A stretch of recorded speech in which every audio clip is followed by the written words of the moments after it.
go. Okay. Call the meeting to order. Everyone please stand for the Pledge of Allegiance and remain standing, please.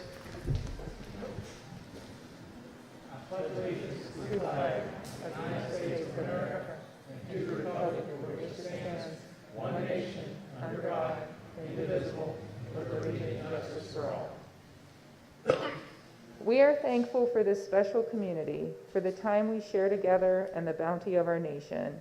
We are thankful for the commitment of our people who volunteer their time and talents to make our community a better place to live and to work and raise a family.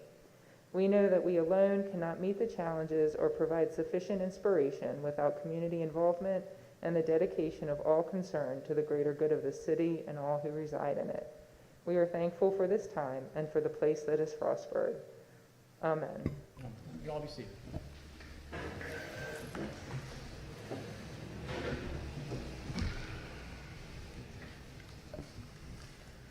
Whenever you're ready, Liz. Commissioner Donnie Carter, Here. Commissioner Nina Forsythe, here. Commissioner Kevin Grove, Here. Commissioner Adam Ritchie is absent, Mayor Robert Flanagan. Here. All right, started with approval agenda. I need a motion and a second to approve the agenda, please. I move we approve the agenda. Second. Moved and seconded. All in favor? Aye. And also the minutes from our past meetings. I'll make a motion to approve the minutes. Second. Moved and seconded. All in favor? Aye. Okay. All right, we have a couple special presentations. First is the Spirit of Frostburg Award. Ms. Barb Armstrong will assist me with this. Barb, go ahead. Okay, if I turn this so I'm talking to like people? Sure. That'd be great. Thank you. Good evening, everyone. To celebrate our bicentennial back in 2012, we had a grand celebration and we had some money that was left over. And the mayor and city council enabled the Foundation for Frostburg to invest this in an endowment fund so that in 2062 we will be able to have that same celebration again. We're all going to be there for it. Yes, we Promise. are. We are. And that was that will be our 250th birthday coming up in 2062. So each year, in addition to a small cash stipend that comes from that particular endowment fund, we have a piece of artwork that we have that's representative of our bicentennial. And each year we choose an individual or group or an organization that we would like to honor because they have been a vibrant part of our community. And I would like to make sure everyone realizes who some of these award winners were in the past. I think they were very deserving, but not even any more so than who we were going to be honoring this evening. In 2013, we honored Winnie Davis because she was a part of our Frostburg area ambulance service. Chuck Dickin is and still part of WFWM, and Jack DeShong, our Frostburg Lamppost Committee. In 2014, we honored the House and Garden Club of Frostburg and the American Legion Faraday Post 24. I know at the time, John Kirby, our city administrator, felt that these two organizations played a huge part in decorating our street all year long, whether it was flags or beautiful lampposts with our artwork, our banners, our artwork banners, or actually the wreaths, or actually the garden club flowers that they deck our main street with each year. In 2015, we honored Elizabeth Eshelman and the Frostburg Museum, and Dr. William Bingman and Dr. Barbara Ornstein of the FSU Children's Literature Center. In 2016, we honored Mr. Patrick O'Brien, Director of Civic Engagement at Frostburg State University. In 2017, we honored the Classy Chassis Car Club and the Frostburg Elks Lodge 470. Those were two organizations who bring an awful lot of people to town, either by Derby Day or by Cruisin' Main Street Frostburg, which this year I think everybody can agree that we've missed having them on our streets. In 2018, we honored retired hometown heroes Sergeant George D. Kroll, Lieutenant Kevin G. Grove, who is with us this evening, Chief Royce C. Dowdy, for 120 years of combined service on the Frostburg Police Department. In 2019, we honored the Frostburg Area Interfaith Food Pantry. And what we wanted to do in that particular case was not necessarily provide food for individuals. We wanted those people who volunteered our pantry to have a dinner on us.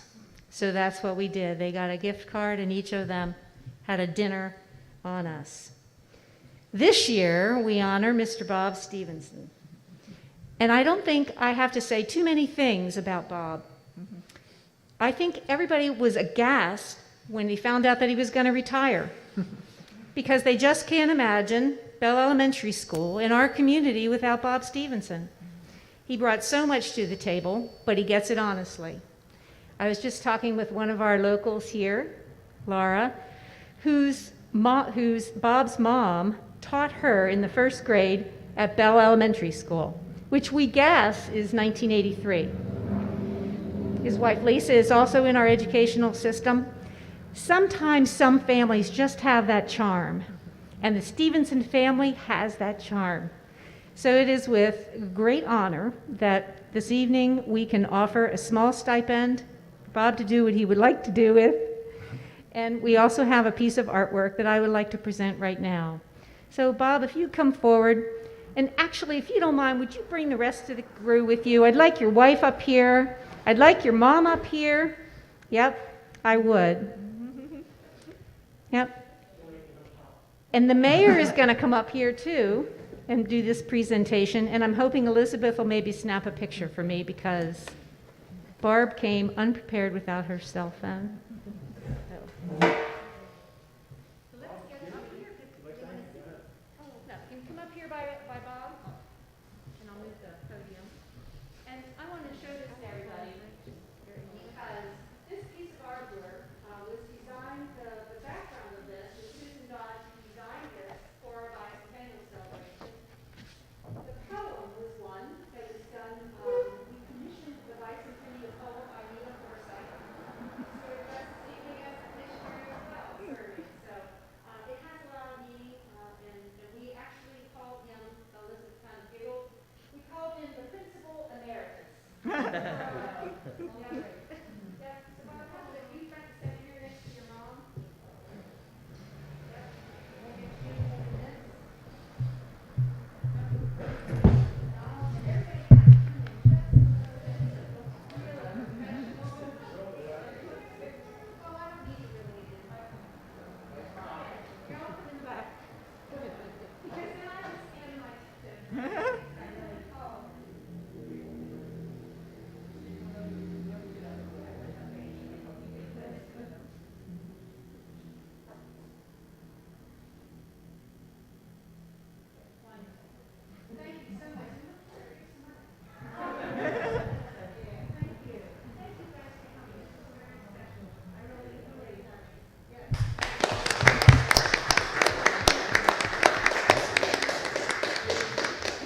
I don't have a speech, but the only thing I'd like to say is I've been very lucky just to have the support of the city of Frostburg and just a great community.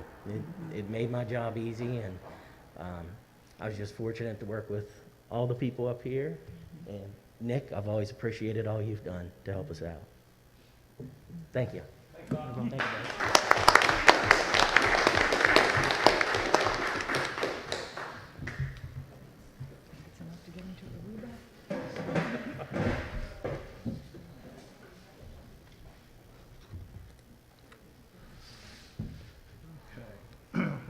Have a second proclamation due this evening, a special presentation. Chris, you want to lead up there?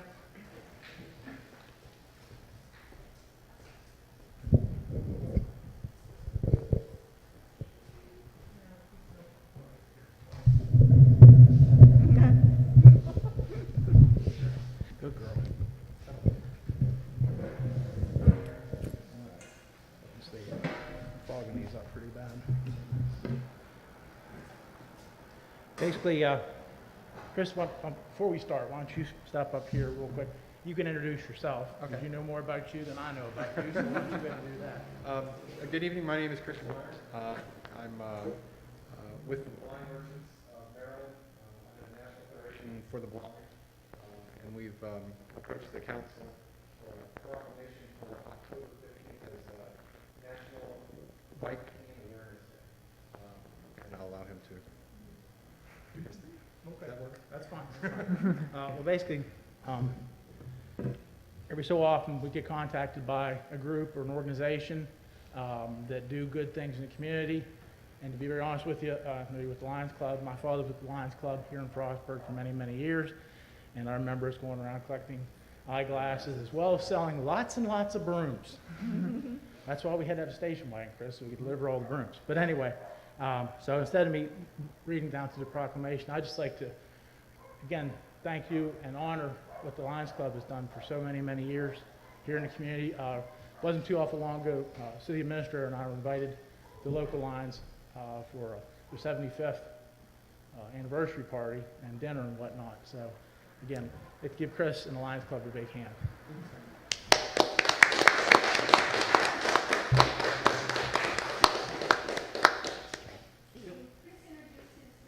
Yes. Oh, this is Fiona. Fiona is a guide dog from the Freedom Guide Dog School. We joke, Fiona's a Yankee. She's from New York. And so she's transitioned very well to the Maryland area. She's about 4 years and 7 months. I'm going over all the questions that people always ask. And yeah, she's more popular than I am. I swear. Everybody is like, oh, hey, Fiona. Oh, hey, Chris. So, and what else? Oh, we've been together for about 2 years and a few months. Anything else, Fiona? No? That's good. Chris, thank you. Thank you. Up, up.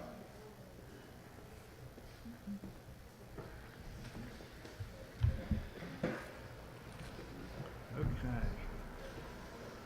I believe that's.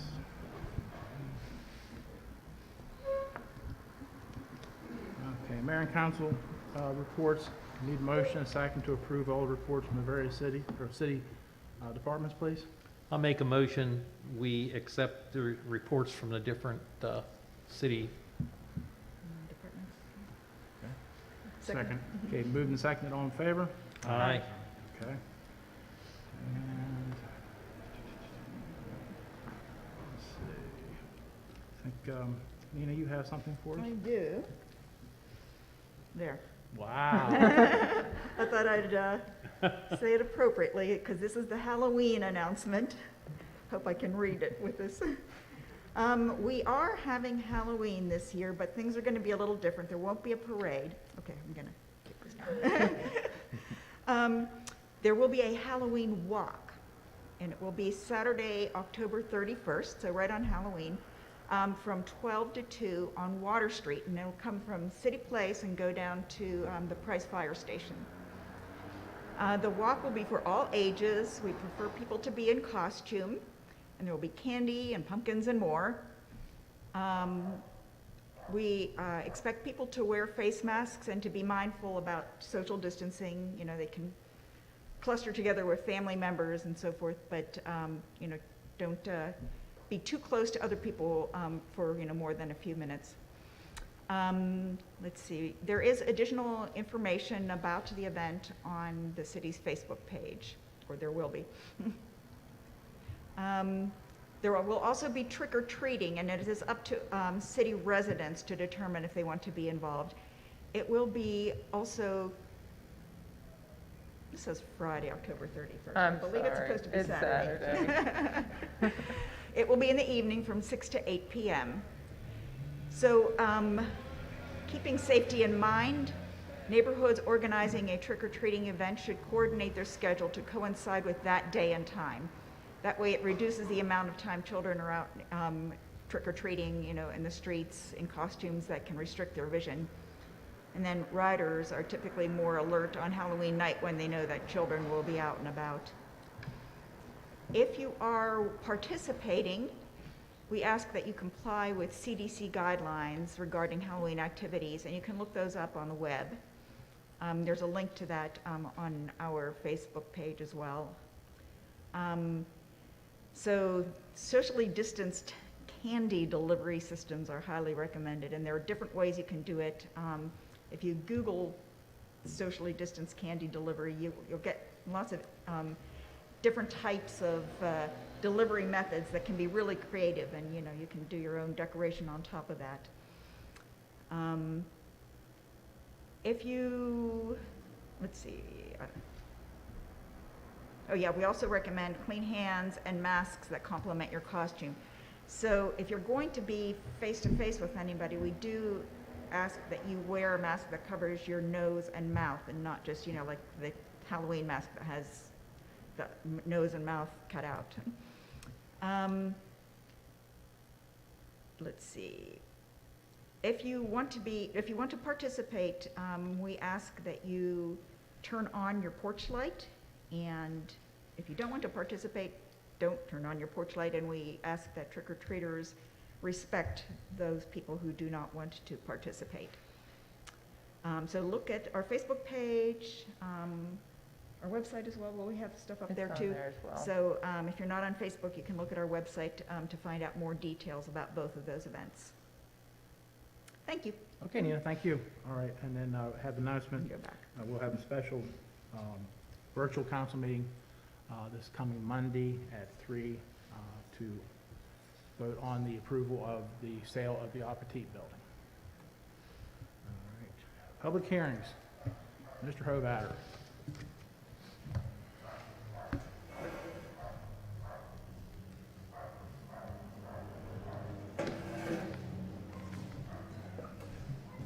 Thank you, Mayor.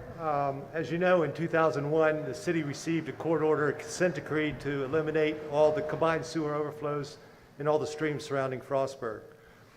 And in 2003, the city embarked on a long-term control plan that was approved by the Maryland Department of Environment.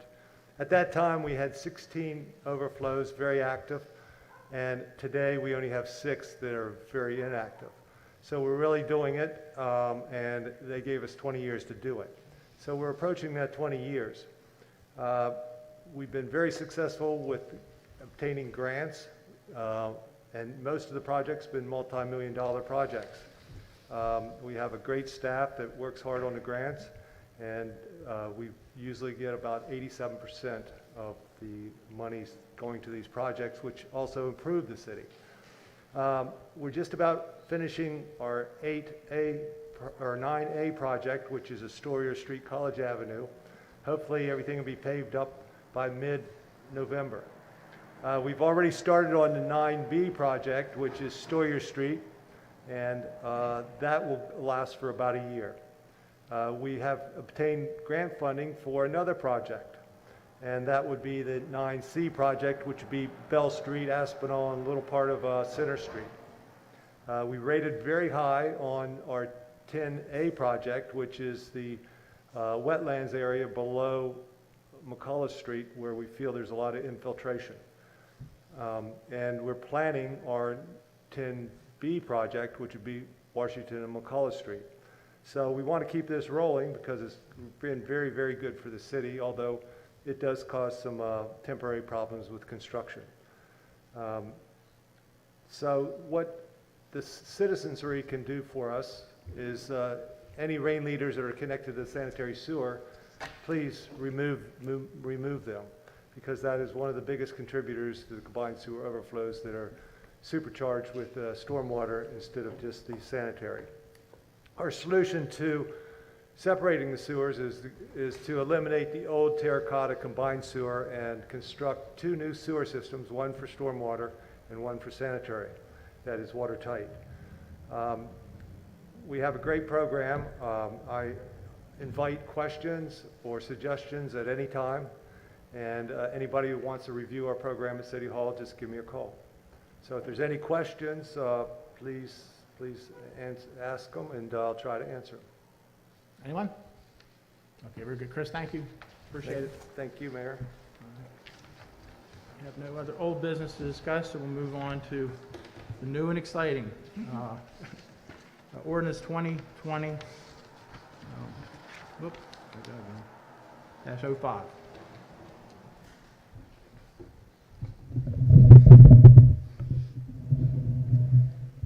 Thank you, Mayor, and good evening. Ordinance 2020-05 is in regard to permit issuance restrictions. In the past, we had a policy in place where we would not accept rental housing registrations on a property where there were outstanding utility charges.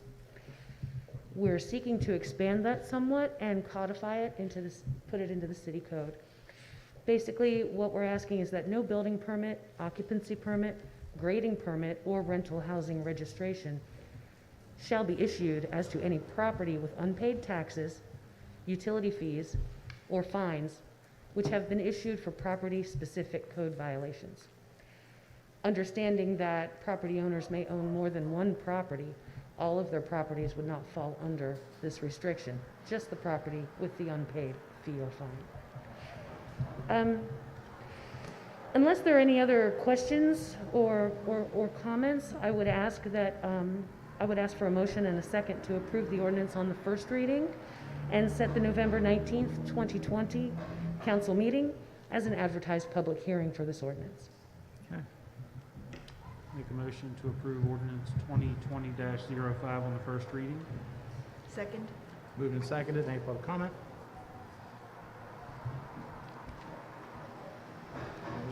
Lisa Van Houten, 318 Bernard.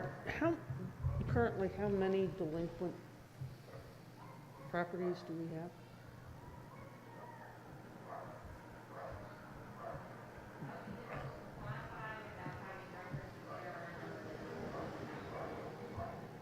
So, okay. Anyone else? All in favor? Aye. Thank you, LJ. Thank you very much for your consideration this evening.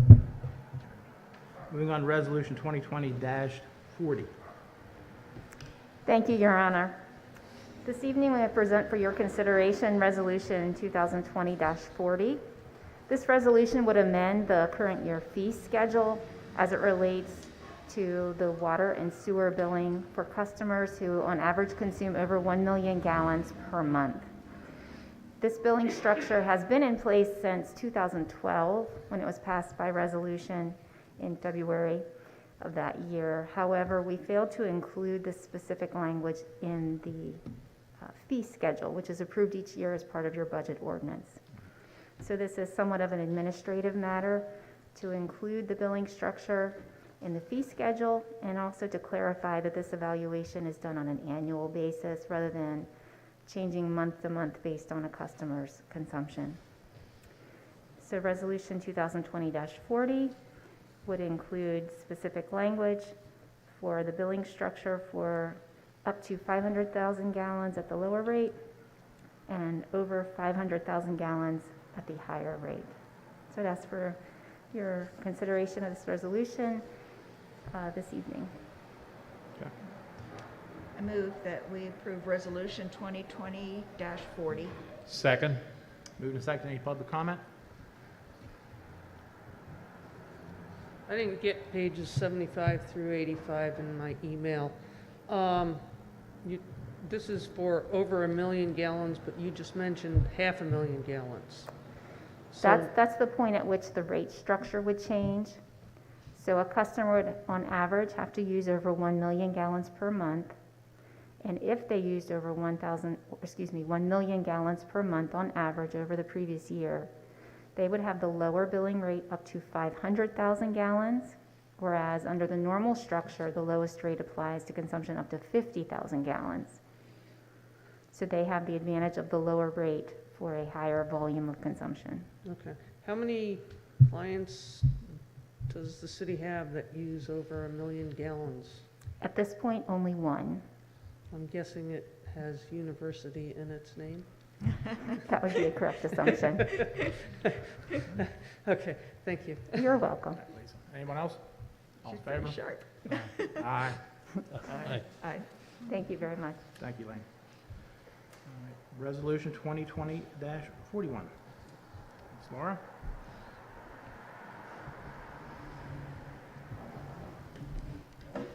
Thank you, Mayor. This evening, I want to present for you Resolution 2020-41 related to the Enterprise Zone Program. It's time to certify our businesses like we do annually to be eligible for two types of tax credits based on capital improvements or expansion of their properties or on adding jobs to their business in the year 2020. We have a list attached, and there are 3 businesses for 2020. to be sent to the county and approved by the commissioners. And if there are no questions at this time about those in the list, I'd like to ask for a motion, a second, and a vote to approve Resolution 2020-41. I'll make a motion, we adopt Resolution 2020-41. Second? Moved and seconded. Any public comment? Hearing none, all in favor? Aye. Okay. Moving on to Resolution 2020-42. Resolution 2020-42 is to approve a contract for the demolition of 8 residential properties, 228 through 250 Center Street, and this is for our Center Street Redevelopment project. It would award the contract to Miller Trucking in the amount of $85,600. So unless there are any questions on this as well, I'd like to ask for a motion, second, and vote on Resolution 2020-42. Motion to approve Resolution 2020-42. Second? Second, moved and seconded. Is there any public comment? Hearing none, all in favor? Aye. Okay. Finally, Resolution 2020-43 is to approve the annual application for our Department of Housing and Community Development grant applications. This is to the Community Legacy and the Strategic Demolition Fund programs. And we have 2 projects that we've applied for funding this year. One is the 59 East Main Street Architectural and Engineering Design Study, and the other is the continuation, we'd like to do another year, of the Frostburg Building Improvements projects, which is essentially our facade program or building improvements we've run in the past to assist various property owners in our sustainable community with improvement projects. So we applied for a total in funding up to $175,000 between the 2 projects. And in the absence of any questions about this, once again, I'd like to ask for a motion, second, and a vote on Resolution 2020-43. I move we adopt Resolution 2020-43. Second? Moved and seconded. Any public comment? Hearing none, all in favor? Aye. Thank you, Mayor and Council. Thank you, Laura, appreciate it. Resolution 2020-44, Liz. Thank you, Mayor. As I discussed at work session, because the city was a recipient of a $500,000 Maryland Capital Budget Grant for the Municipal Center project, it added those additional funds to the overall project available for our use. And originally, we didn't have it in the budget to furnish the building with new furniture, but with that grant, it made the purchase of furniture possible. I've been working with Heather Lancaster of Spectrum Designs here on Main Street, and she selected the vendor FURNITURELAND CONTRACT out of North Carolina for this project because of their various office furniture and the fact that they offer, that they have contract government pricing, so it is in line with your procurement policy. The quote that is attached to the agenda is in the amount of $138,000. The resolution authorizes the contract up to $140,000 because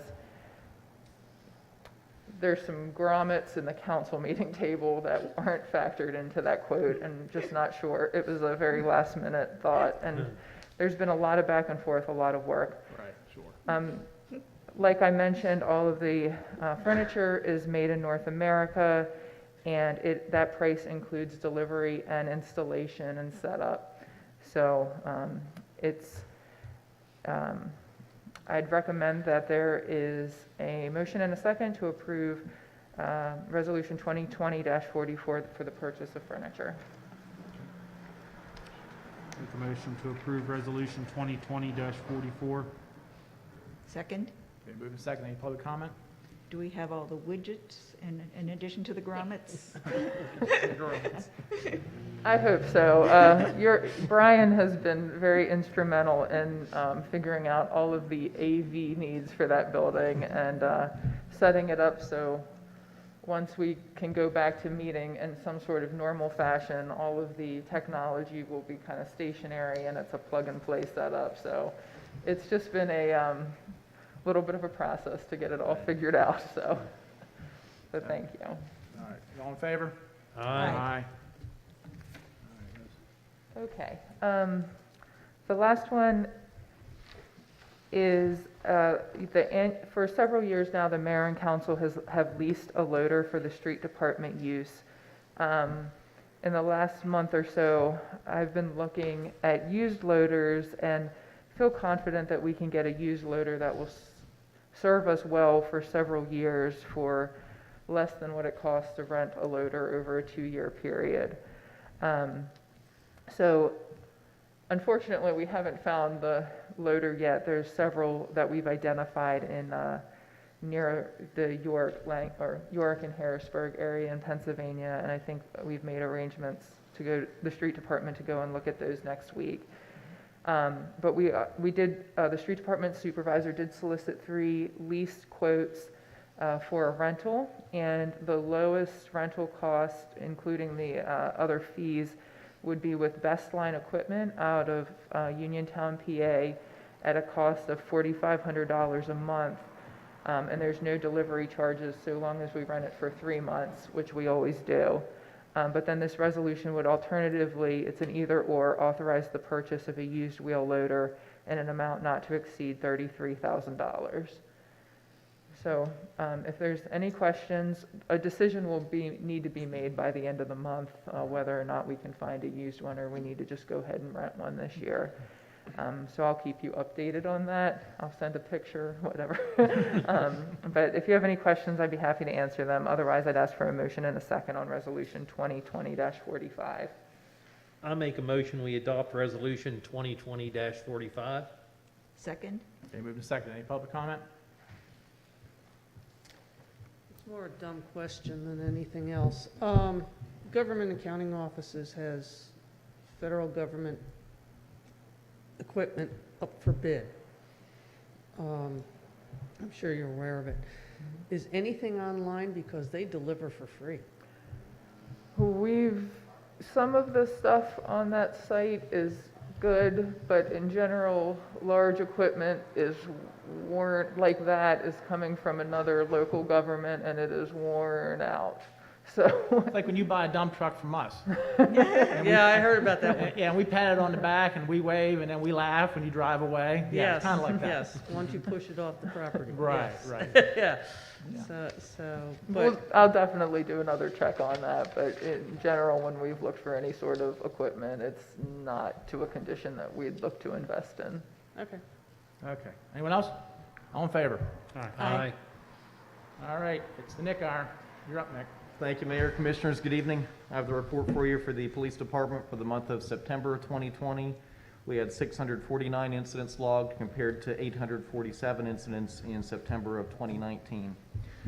Despite the drop in total incidents logged, we have still been, I think, about as busy as usual. You can see our arrests are pretty similar, 18 in September compared to 20 the September before. Traffic enforcement is fairly similar, though a little lower. One of the factors I think that was an influence this time is with court being closed, it just started back up and officers have been going down all kinds of different days instead of their usual court days. So it's been a little harder for Mary to track the individual court cases, but business has been steady as usual.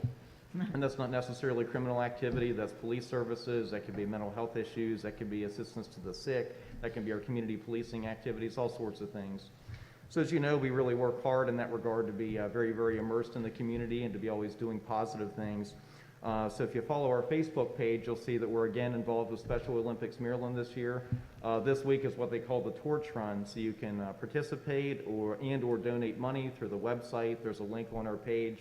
Monday, we did a video recording of us doing a jog up through Glendinning Park and Shaw Street with some of the Special Olympics athletes. So really, really special event for a really good cause.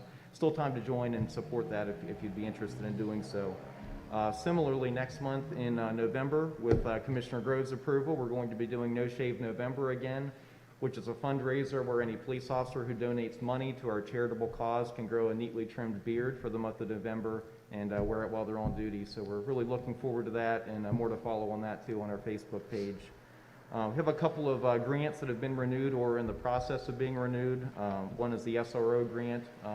We're approved to use that funding again. You may recall that increases our police presence in the schools, and that it enhances our relationship with the schools just through that increased interaction and that increase in partnership. Things are a bit different this year, but they're still doing, some of the students are coming back. Mountain Ridge has a few students down there for different circumstances, and they're doing meal distributions and some of those things, but we'll continue to monitor that. Prescription pickup grant is back in place again, along with the drug interdiction grant.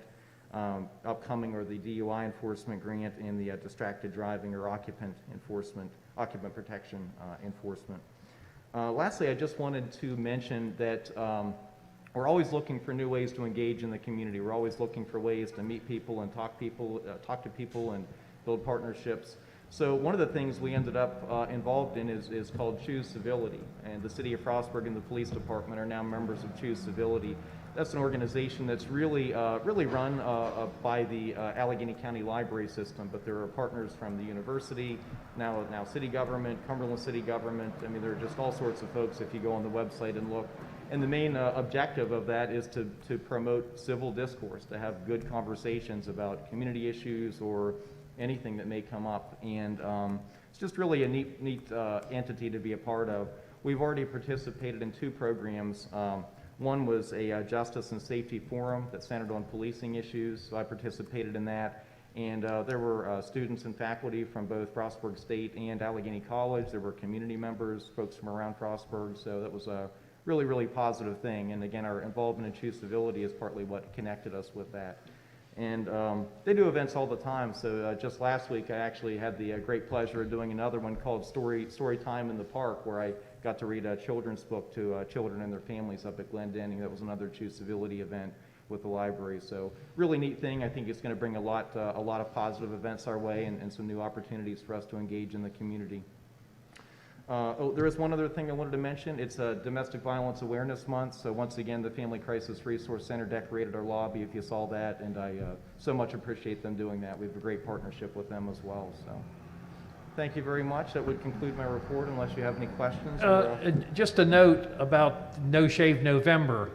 This year, the recipient just happens to be our honorary police officer, Landon Ritchie. Landon has a rare blood disease that causes growth problems.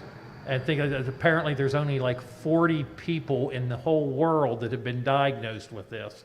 As a result, he has to make sometimes 2-3 times a week trips to Morgantown for different types of things. He just had an operation that they straightened his legs because of this, had been out, and they got in and fixed the bones just last week that his legs will be normal, and he's doing really well. But I thought it's important to mention that he is a recipient this year.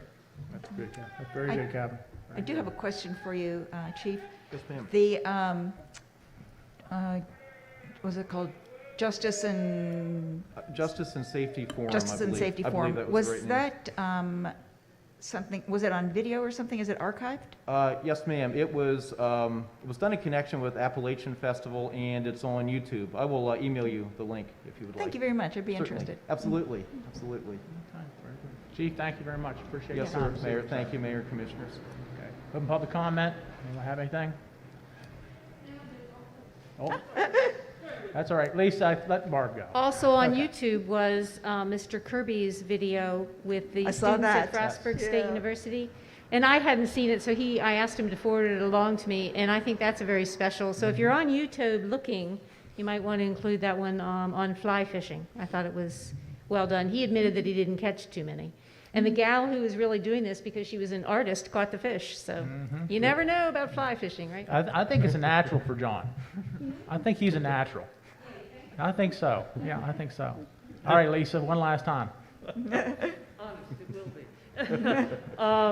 I realize there's 183 plus pages. Electronically, when you send this out, can the 183 pages, because there's a lot of detail that's kind of missing from all these resolutions. When I first email it, I email the agenda as soon as it's ready. Right. As I get the documents prepared and I get documents from other departments, I continue to add them, and sometimes that's up to 4 o'clock today.